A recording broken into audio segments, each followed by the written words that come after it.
Welcome to Philosophy and Shit with Sean. Today's episode is called Fucking Trigger Warning, You're Welcome. We've all seen or heard the phrase trigger warning. Sometimes it's a deterrent, sometimes it's a fucking attractant. Who we think we are is made up of contrasting identifications, attractions, and aversions. I believe this, but not that. I do this fucking thing, but not that fucking thing. Some people vilify the ego, but I do not. It's a necessary construct of nature to allow us to think we're a thing. The ego's like a snot bubble being blown by motherfucking nature herself. It's just a slimy round film that catches a tiny piece of the atmosphere and envelops it in forgetfulness so that it can experience being a fucking thing for a minute. Its true nature is atmosphere, but we focus on the snotty surface and say, why is it kind of green or whatever the fuck? We target the egoic characteristics of the surface and forget the wakeful emptiness in the middle so that we can say, I'm a fucking me. This snot bubble is composed of our attractions and aversions and our oh-so-fucking holy opinions, and we invest incalculable amounts of energy into maintaining and thickening our bubbles. If we have, for example, a fucking strong political stance, and it seems like every motherfucker out there does right now, well, that shit's built into your bubble. It's not a patch or a piece of the bubble. It's fucking inexorably bound to the entirety of the surface and all of your other fucking mental constructs.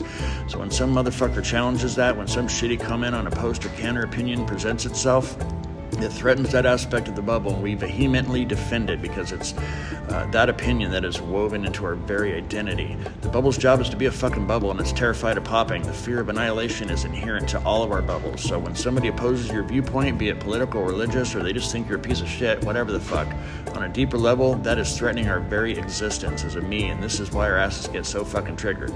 Some people like getting triggered, though. It's an opportunity to fucking argue and try to thicken their own bubbles or protect their identity from this subterranean fear of annihilation.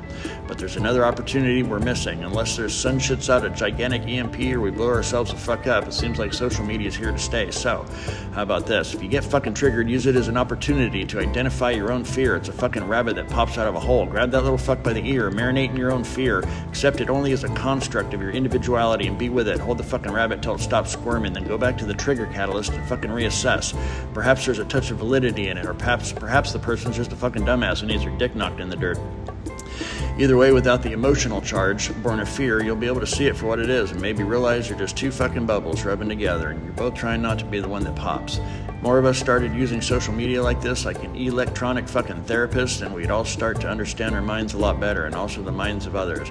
Perhaps we'd be able to develop a sense of sameness and therefore fucking compassion, and we can stop being such dicks to our fellow snot bubbles who are all just trying to be a fucking thing before they get inhaled back up Mother Nature's fucking nose and then exhaled back home into the atmosphere.